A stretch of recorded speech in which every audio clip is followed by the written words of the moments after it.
let's start with this. Every guy should have a knife like this. It's a big old blade. You can cut stuff with it.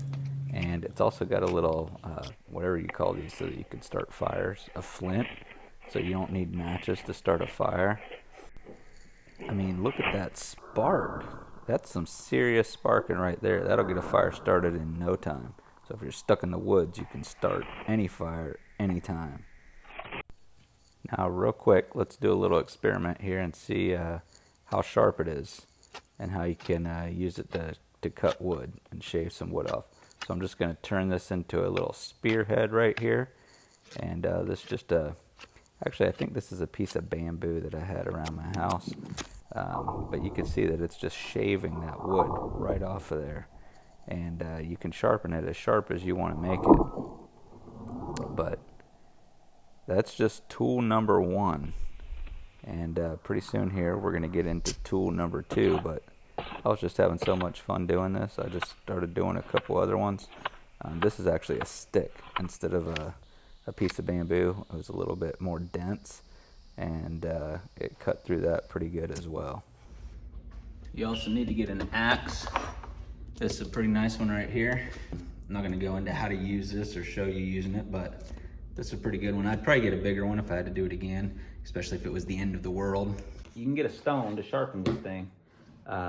That was the first time I used that knife, so it's pretty sharp. But you can get a stone, or if you don't know what you're doing with a stone, which I don't even think I've ever used a whetstone to sharpen something, you could cheat, because just because it's the end of the world doesn't mean we have to be primitive.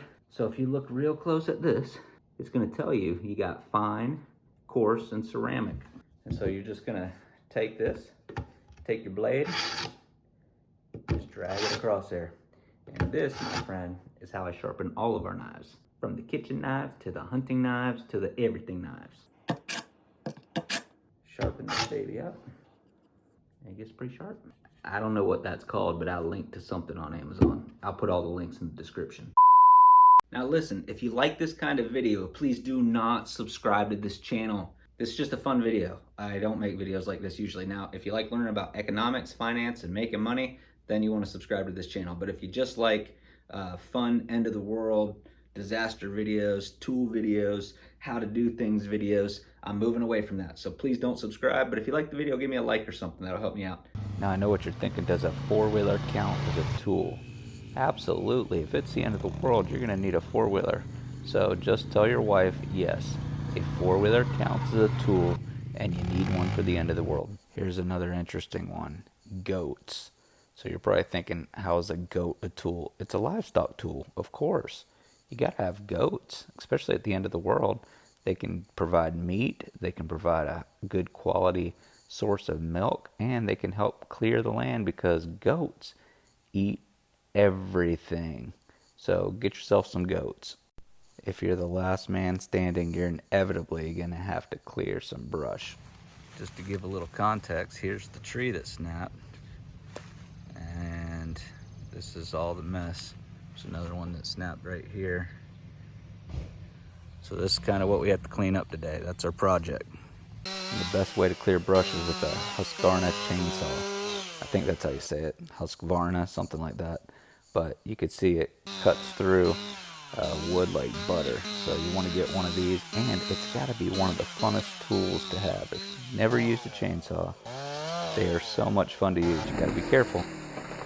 Here's a little snippet. We'll get into guns in a minute, but this is a little BB gun my daughter's using. So once you cut down a tree and you need to split the wood, then you got to get one of these.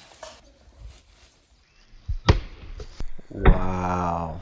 And in that situation, then Tim the Toolman Taylor would say, "Come over here, I'll show you how a real man splits wood."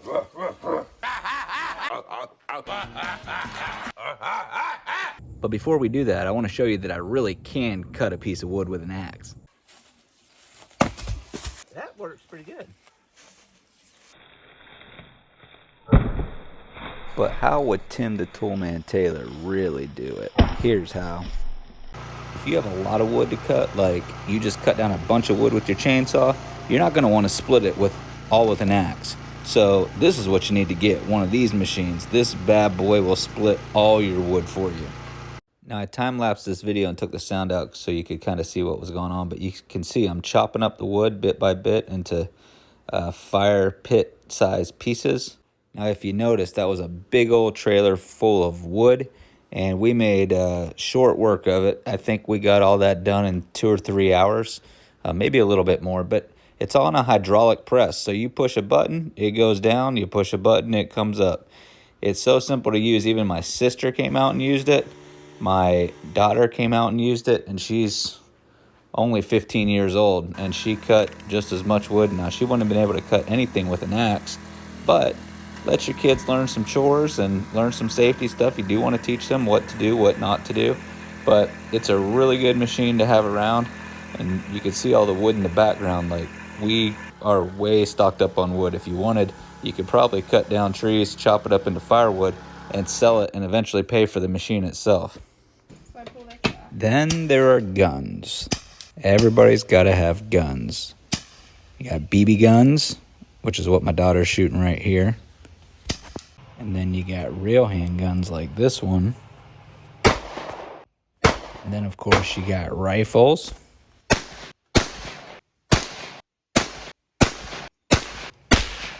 And a shotgun.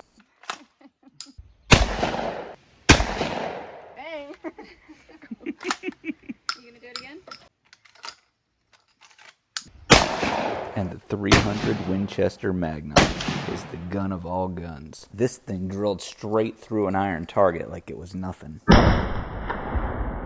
That is one serious gun, my friend. Now again, if you like this video, please don't subscribe. Just give me a like or something and check out one of my other similar videos. And if you like finance concepts and things like that, then you want to subscribe. See you on the next video.